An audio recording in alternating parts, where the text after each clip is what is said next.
you're quite right. They can find whoever they want. And in fact, right after 9/11, the BBC had the top guy on from MI5 who was saying that if they keep putting up sites and putting up their own agents there to entice youngsters into these sites to carry out bombs for sting operations, they'll end up creating an actual organization, Al-Qaeda, which did not exist before. Yeah, just like they can get kids to join the military and have their heads shaved and be brainwashed, the government posing with recruiters can recruit people to radical Islam. Absolutely, too. And most of them are actually sting operations, and they supply the fake bombs. They get a bunch of youngsters there who've watched too many video games, and they're in on the plot, and they get caught red-handed with the goods, and they're arrested. So, see, if you're going to change the world into a war scenario, and this is the whole thing since 9/11, I said at the time, you're going to see rationing down the road, all the things that you see in warfare, even eventually refugees getting moved from one area to another. That will happen because they must get all the things that worked. And that was in the UN report from Mexico last month, is that they are going to force move people for the earth. Mm-hmm. And that is all part of it, a true war scenario, because they know the psychological impacts of all these things, how it has on the general populations. They buckle under even more. They do what they're told during these scenarios. They're terrified, and they ram whole bunches of new laws down their throats, and there's no objection from the people who are terrified. That's what they must do now. And of course, that's what the whole ecological movement is too, sustainability, so on, weather, global warming, all this nonsense. It's an excuse to bring all of this on into the controlled, scientifically controlled society. And remember, Russell said that this will come. He says that they were working towards it back in the 30s, 40s, and the 50s, and he says that this will come. And he said when it comes in, it will be a dictatorial and absolutely tyrannical system, but that's what I prefer, he said. It would have to be utterly tyrannical as a scientific dictatorship. So that's what we're going to see getting produced. I mean, it's all through the schools. For the last 15 to 20 years, the children have been taught to be greenies, taught the government is good, taught that they must share their food with the whole world, and in reality, it's nothing to do with that. The United Nations Department of Agriculture was set up with the task when it was created to be the organization that will distribute food to every region across the world. As Henry Kissinger said, stay there. And they're showing cartoons to young kids that say this. The UN decides what you get for dinner. I mean, it's really happening. We are on the march. The empire is on the run. Alex Jones and the GCN Radio Network. Alan Watt is our guest. He seems to come on whenever big events are happening. I guess good luck or bad luck.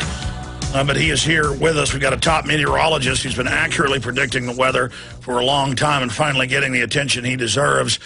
We're dealing with this ice age situation coming up into the fourth hour today.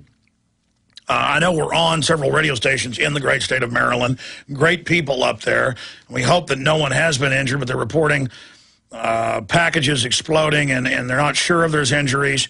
This is a developing situation. Bomb squad at State Building near State House after mailroom employees injured.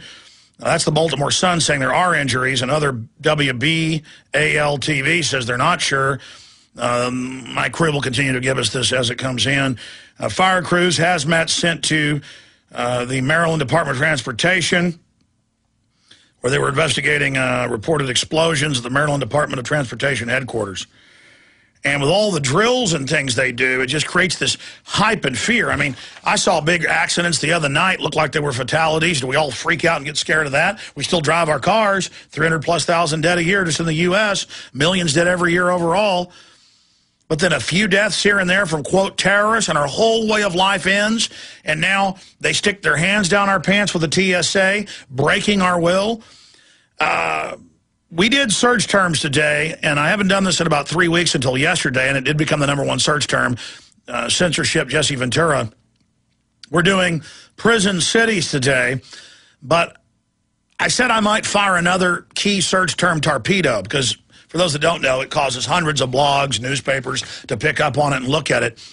With the history of stage terror, and all the other mainstream news articles even saying stage terror in Maryland, D.C., Oregon, Washington State, Colorado in previous months, we need to launch a big torpedo here with the headline, Maryland Staged Terror. That's even more important than searching prison cities. Maryland Staged Terror. Let's make it #1. So all the people searching will see the blurb article Watson and Steve Watson. Both Watsons are doing. Aaron Dykes is here. I want him on it at Infowars.com. We're going right back to our guest here in a moment to get his take on this. Salon Magazine, lawyer, FBI entrapped Baltimore bomb plot suspect. This was December 13th, just a month ago. Less than a month. No way Antonio Martinez could have assembled the phony bomb intended to blow up the recruitment center, defense says. Same thing came out. The government isn't infiltrating groups. They advertise, they promote. And it's always American idiots who convert and then get radicalized. Just like Texas Monthly in '98 gave a bum steer award to the FBI for creating a Klan group, trying to get them to blow up a chemical plant for 2 years. The FBI cooked the bomb, trained the driver, told him to go ahead with the attack. An insider blew the whistle. 1993 World Trade Center first attack. Anwar al-Awlaki, top of al-Qaeda below bin Laden, secretly under Pentagon control, Fox News, running the underwear bombing, the shoe bomber, the Fort Hood shooter, the Times Square. They go out and find, out of 1,100,000,000 Muslims, fruitcake crackpots. I mean, this is, folks, I can't tell you how many times I've had cops in plain clothes come to events I'm at and say, let's blow stuff up, Alex. And I just start calling the police on them. And they go, I'm an officer, and run off. I mean, look, that's what they do, okay? I want to go back to Alan Watt on this, but the search term, Maryland Staged Terror. And all the rest of you out there, write your own articles on it. We've got the history of this. Man arrested, Maryland terror bomb plot. So, this Martinez person. I tell you, Alan Watt, this is so obvious what they're doing. Mm-hmm. Well, you got to, if you're setting up a world of totalitarianism and tyranny, you've got to justify the reasons for it. So if nothing's happening, you make it happen. And this is a very old technique, of course. They've even put it in comedy shows like Brazil, where bombs go off every so often in restaurants. They never catch a terrorist, but everyone believes the propaganda. Oh, it's the terrorists that are doing it. So we need all of these checkpoints and pat-downs and so on. This is a simple technique, and it works very well. Most of the public, listen to nothing but mainstream news, and that's what they believe. They believe it's all for their own good and so on. And they've already lost their ability to stand up for anything, most of them, because the first attack was on men itself and the family unit. And men traditionally, and the British government did studies on this as they went into different countries to conquer them. It was always the men who stood up for their culture, their way of life, their family, their wife, and so on. You take all of that away from them, you destroy the culture, you take away the wife, and there's nothing to stand up for. In fact, he becomes rather like a lazy dog who just sits and watches all the porno movies that are coming out, goes to parties and picks up the odd female who's awfully available in these days. And that's what you have. And it's all empty. It's all empty. There isn't that tribal fulfillment of taking care of your family and the men and women being on a team. It's a bunch of unhappy people mad that life is hell, so they break up because they haven't submitted to each other. That's correct. It takes commitment, you see, for everything that you do. Even to fight this, it takes commitment. And you must only start with yourself. And we've all been contaminated with this system, and that's what it's called. Your indoctrination and your lifestyle is called contamination. And the Soviets called it that, too, since they helped introduce a lot of it. And we've got their manuals where they describe everything that's been done here. Yes, and you have to decontaminate yourself, starting with yourself. And it doesn't matter what the rest go and do, and they want you to go along with them. You say, no, I'm not doing that. And if they ask you why, you tell them that things are going to get awfully bad unless we discipline ourselves. We're doomed. And what do the FBI training manuals say? The white male who's nice and friendly, who's professional, who exercises a lot, who wants to be involved in the community, that's a Texas Homeland Security manual, that's the enemy. That clean-cut, pure person is an enemy. You see, what's been left for the rest of the public with the dysfunctional relationships and casual relationships is that they have no purpose. And to fill up their gap for no purpose, they've got so much cheap entertainment just thrown at them, and enough cash in their pockets to go party at weekends. And that's what they think living is all about now. They have no bonding to any community or any family, And exactly, whether you're African or Japanese or an American, if you're a pure woman or a pure man or trying to be pure, they know you're going to see all of this, and so that's why you're the enemy. Yeah, and so therefore, as I say, you've got to start with yourself and change yourself and decontaminate yourself, even the things that you might be addicted to. I've had young people write to me who know what's going on, and they'll tell me that they still like certain parts of it. They like the partying, they like the multi-casual affairs that they have, sexual affairs, and they don't realize that that's all part of the destructiveness. You can't have it both ways, because when you look at all from the primitive tribes to our own tribes that lived up into the 1800s, they all lived in the same structure, same family structure, and you can't go around just willy-nilly with promiscuity and all the rest of it. That destroys everything, and that's why it was the main weapon to be promoted during the 60s, 70s, and 80s to the present time. You can't have it both ways. You've got to change yourself in order to change the world. And they train the so-called middle class to be in love with their servitude. As Bertrand Russell said they would, when you try to warn them, they have a defense mechanism to get a little creamy-eyed look, you know, in their eyes and giggle at you. And then they'll even accept it and say, yeah, I like it.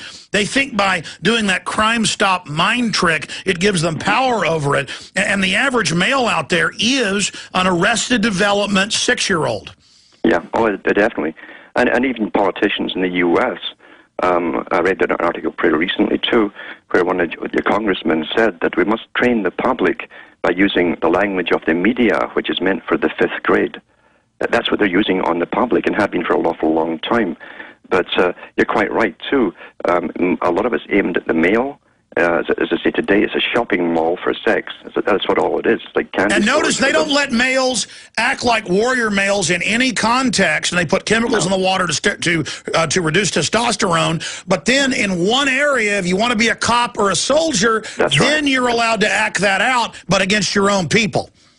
That's absolutely true. In other words, winners and losers. And youngsters who grow up with video games, too, in dysfunctional families or no family at all, look, that's all they see things in black and white, winners and losers, and they want to be on the winning team. Some have told me that, by the way, and they want to get into the black outfits and have the big machine gun and order people about because they know they're going to get more privileges than those who are under the gun. Yeah. And they've gone from denying that police are being put on steroids to major city police chiefs, even here in Texas, basically ordering everyone to inject testosterone. Yeah, that's correct. And they've been doing this really for years, and long beforehand. And they put on the beef, of course, and you can tell too. It's more than just an effect on your muscle, etc. They become sluggish in their brain. They become more primitive. There's no doubt about that either. They become monsters. In fact, they love to beat people up and go to excess.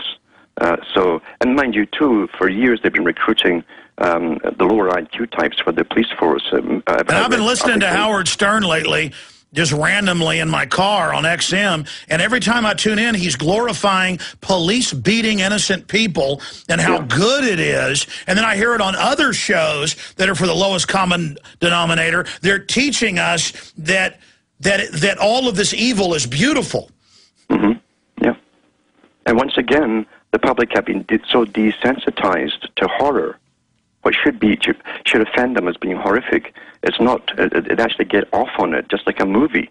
They can't tell the difference between fiction and, in fact, it's better alive. That's what some of them say. Yeah, they're blurring the two, and it's also real popular on the internet for girls to abuse cats and dogs and ferrets, and they get off on it. But then the minute they're being abused, they can't believe it and cry for mommy. Yes, or say that the government should be a law about that, and that's exactly what government wants. They love to put more laws on you. But yeah, they promote that we don't govern ourselves, so they will govern us. Yeah, absolutely, and it's true. If you don't govern yourself, then someone else is going to do it for you. And it's the same with your mind. If you don't take care, because you're the gatekeeper of what comes into your mind and affects you, then somebody else will, and they've been doing that for an awful long time.